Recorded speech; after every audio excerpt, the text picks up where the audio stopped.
So you want to have a little bit of adjustability in your rear suspension. So you went out and you bought a 4-link. Now how do we get this thing installed? All right, before we start welding stuff in and sticking stuff together forever, I'm going to talk a little bit about what we've done already, what we're going to do, and the purpose behind it. So if you watched the first video, check out my part 1 series on the installing the 4-link. You'll know that we already made some tubs. What we did was we went, not the frame, but the floor, and we cut a little bit of a space right here and made a tunnel.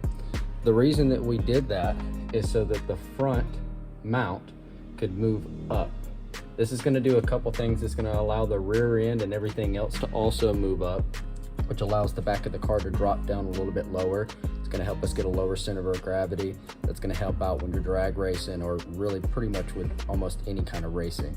Now that we've got the tunnels made and their space made, this is, and sorry, my drawing's definitely not the best, I'm not an artist, but we're gonna act like this little circle right here is your axle.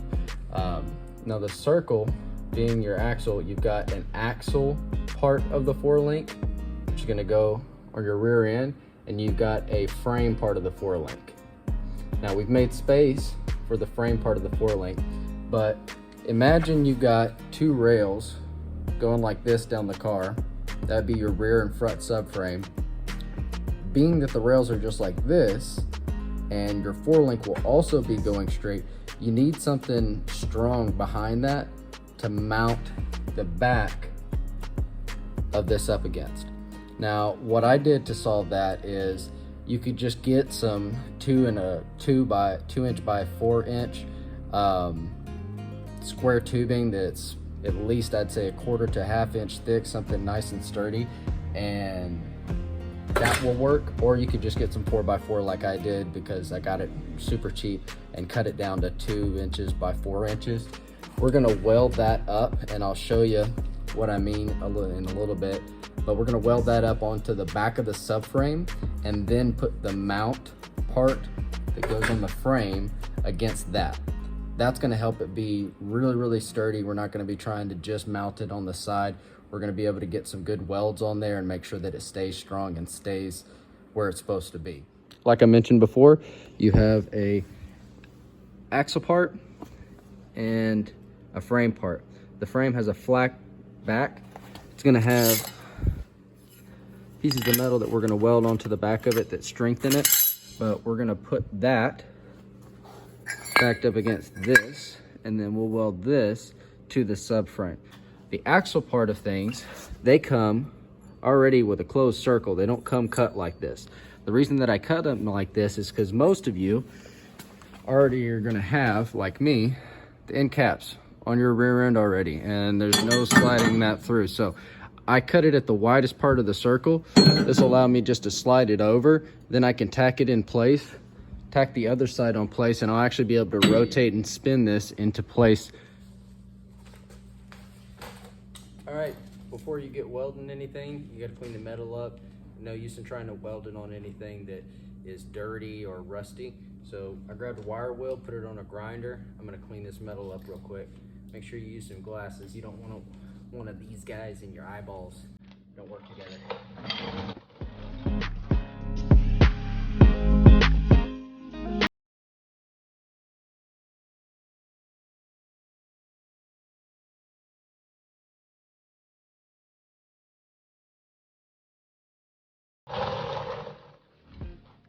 The next step is going to be making sure that everything is level. When you put the 4-link in, we're going to be making sure that it is level. But if we make sure it is level and the car is not level, then when you set it back on the ground, everything's going to be out of whack. So first, you want to make sure that the car is level front to back. Then you want to make sure the car is level side to side. You want to find a good place to measure it, like the frame. You don't want to use something like a body panel that might be wavy. I'm going to make sure that it's level. I've got it front to back level, and I think, yep, we've got it side to side level now. Now we have a good base, and we can start looking and welding everything in.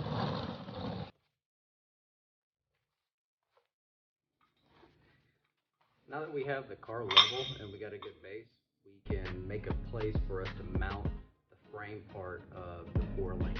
Now what I've done is, as I spoke about earlier, you could just get some 2x4 box tubing, or you could get some 4x4 box tubing if you can get it cheaper like I did, and then cut it down. Now if you cut it down, then you got to weld it back together, and this is something that you want to be strong. So what I've done, I don't know if you can see it or not, but I've put a little bevel, good size bevel, all the way down both sides, and that's going to give a place for the weld to sink in. It's going to let it penetrate all the way through the metal, so that instead of just setting the weld on top of it, it welds these two pieces of metal into one.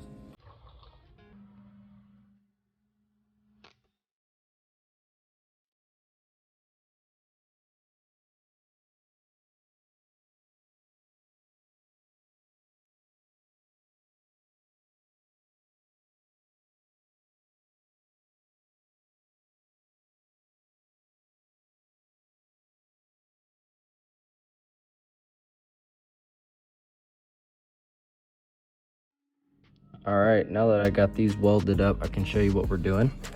We're putting them right here, welding them to the frame. This will be the back, basically where we're gonna weld the frame part of the four-link to. The other thing that I'm doing is I went ahead and whatever the angle is at your transmission, okay, and you could use the snout if you'd like, you wanna get that zeroed out with your pinion angle for your rear end. So I've tacked it in place so it stays there. I just put some tacks on the frame. That way it'll stay in place while I get everything else put together. But for instance, mine was at a 3 degrees. So both this is 3 degrees up and the transmission is 3 degrees down. That means they're in a perfect line with each other. That way when the rear end drops down, you shouldn't have more than 3 degrees pinion angle. Your next step is going to be getting this plate or your box tubing itself level straight up and down. So I've gotten that level now, and also checking that it is square to the frame. So I'm going to use a square and make sure that everything is squared up going this way and straight up and down.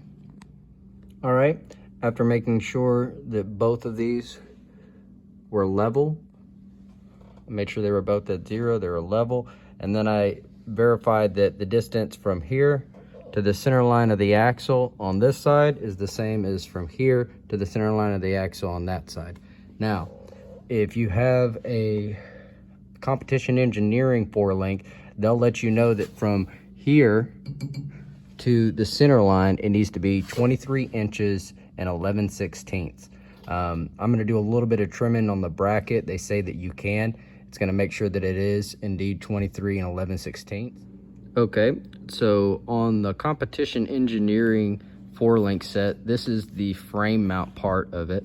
I've got one of them assembled, and what I've done is I've put a link in each end and tightened it all the way down like it would be, with just a little bit of room so that I can slide the washers in and out easily.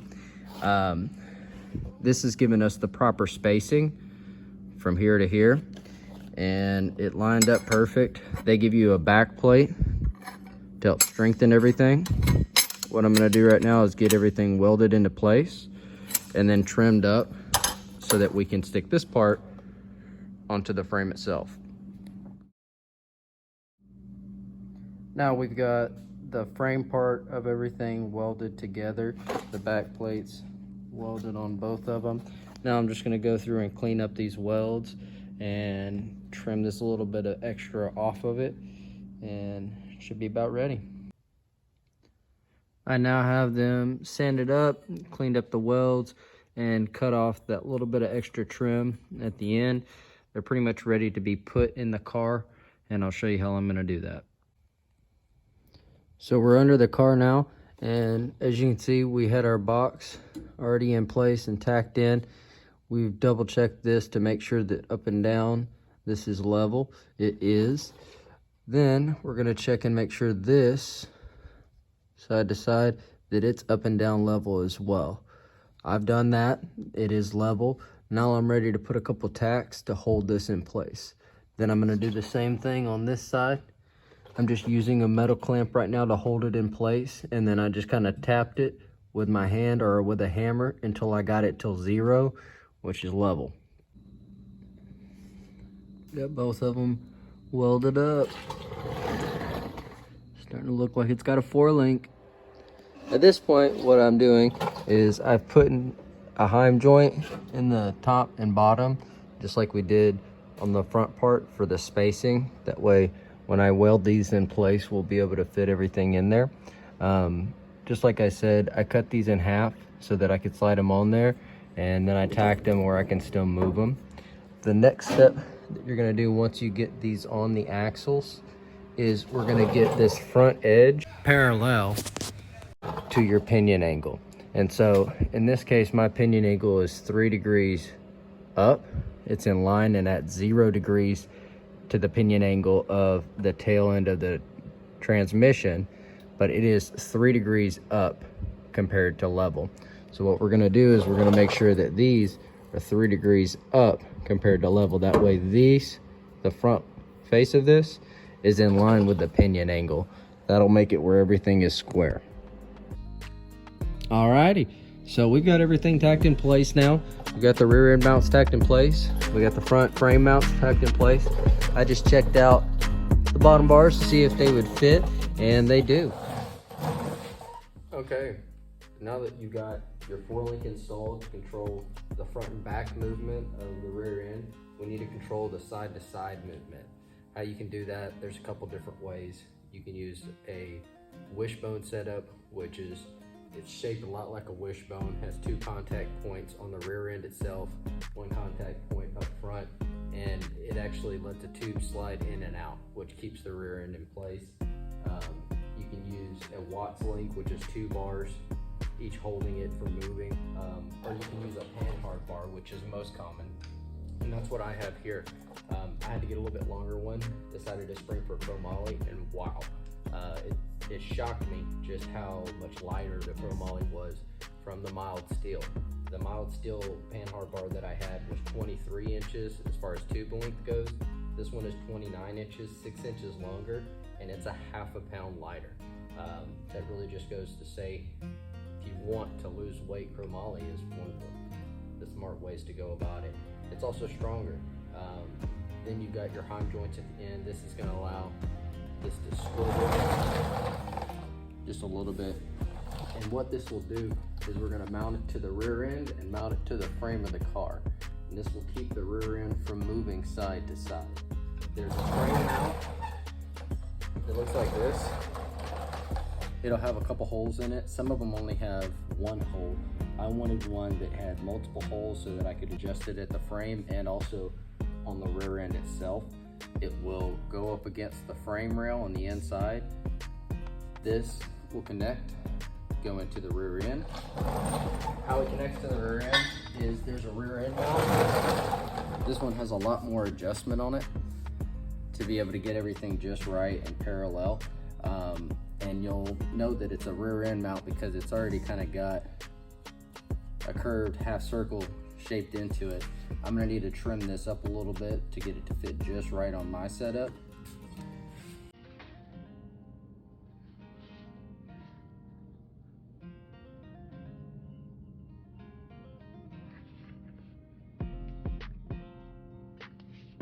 It's ready for me to weld on now. Then I can put the Panhard bar in and test it and figure out where I'm gonna put my frame mount. Before we tack this on there, we wanna make sure we get this level.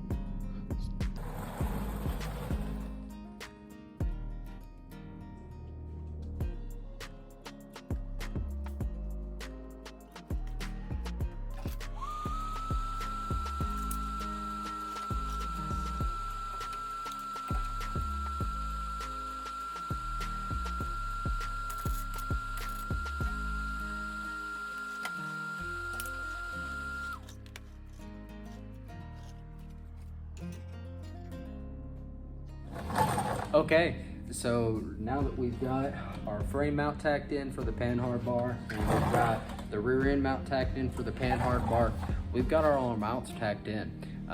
We've got our 4-link mounts tacked in. We made the space for them in the first episode. If you didn't see the part 1 series of this, check that out, especially if you're using a car that has a stock floor. You're gonna need to make some space probably for your 4-link. But we've got everything tacked into place now. Now you just need to go around, finish weld everything, put some beads on there, and after that, we get to put these guys in. Got some QA1 shocks. Next episode, we're gonna install these coilovers. We're gonna talk about how to install them. We're gonna talk about how to adjust them properly, how to set ride height, and a couple other things, so check that out too.